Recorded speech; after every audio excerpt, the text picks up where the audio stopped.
मध्ये मध्ये कोणी नाही तर शिकायचं शिकायचं. ओके चला आता आपण पाहतोय टाईप. टाईप 1 म्हणजे प्रकार पहिला. चला आपण नातेसंबंध मध्ये परवा काय काय शिकलो होतो, जर आपण थोडंसं काय करूया, रिव्हिजन करूया. ओके जेणेकरून काय होईल आपल्याला थोडासा अंदाज येईल का. ओके बघा रे ऑनलाईन. आता बघा हे बघा, आपण बहीण भावासाठी काय म्हटलं होतं, नवरा बायकोसाठी, मुला मुलीसाठी. लक्षात आहे, करायची सुरुवात.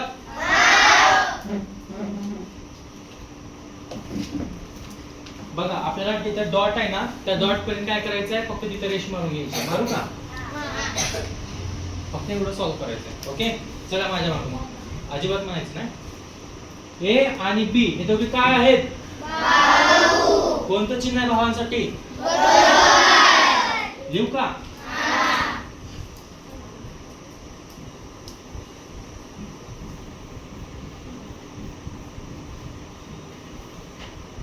ए आणि बी बरोबर असंच आहे ना. काय होते मी तर लिहून घेतो, त्याच्यावर काय होईल आपल्याला अंदाज येईल. कुठलं चिन्ह येईल, आता भाऊ म्हटल्यावर मेल का फिमेल, इथं मेल करणार कारण मला हे दोन पोरं दाखवायचे आहेत, बरोबर. दोघं काय आहेत, मेल भाऊ. पुढे आता हे वाचलं ना, आता पुढे रेष मारायची. सी कुणाची बहीण आहे रे, सी ही बी ची बहीण आहे. बी बहीण आहे का सी बहीण आहे, यातली लेडीज कोणती आहे, बी ची बहीण कोण, मग बी ही आहे, तर तिची पण बहीण म्हणलं तर मी सी दाखवणार आणि सी फिमेल आहे. राईट त्याच्यापर्यंत आलोय. आता परत आता बघा, डी ही ई ची बहीण आहे. ई ची बहीण कोण, चला मग आता ई कुठे आली यार, ही माहित नाही मला. आता मी काय करतो बघा, डब्बा करायचा, माहित आहे ना डब्बा. चला डब्बा करूया, जी गोष्ट आपल्याला समजत नाही डब्बा करून टाकायची. इथे लिहिणार मी काय, डी आणि काय विचारलंय, डी ही ई ची बहीण आहे. बहीण भावासाठी किंवा बहिणी बहिणीसाठी, बरोबर. कोण बहीण आहे, फिमेल.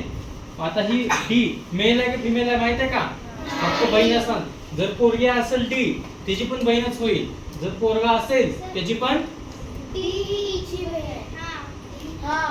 बट्टीच म्हणतो ना. ईची बहीण कोण, डी. शेंबड्या मला चुकवतो.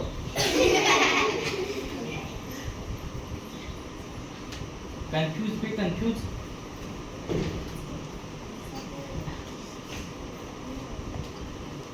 डी फिमेल आहे, बरोबर.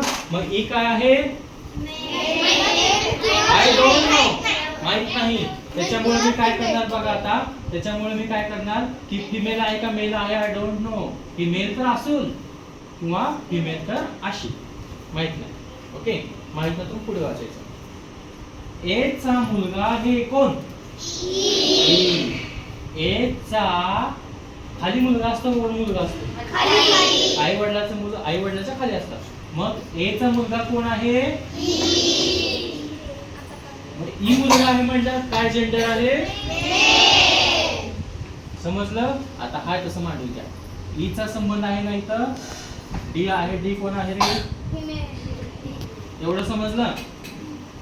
डब्बा फोडून टाकायला, डब्याचा विचार करायचा. आता एवढं समजल्यानंतर आपल्याला काय करायचं बघा पुढे. ओके आता बघा, तर प्रश्न चालू होतो तुमचा, तर डी चा काका कोण. आता ही डी आहे ती कोण आहे बाबा, ही जी डी आहे ना ते पोरगी आहे आणि ती म्हणते की मला काका म्हणायचं आहे. मग काका ही सी ला म्हणेल का, ते कोण होते, आत्या होते. आत्या खडूस असते त्याच्यामुळे आत्याला ढगात गुळी, बरोबर. पप्पाला काका म्हणेल का, उरला कोण, भावाला म्हणेल का, उरला कोण? आहे का सोपं? का अवघड आहे? खरंच का? मग सॉल्व करताय आता एक? चला ओपन करा.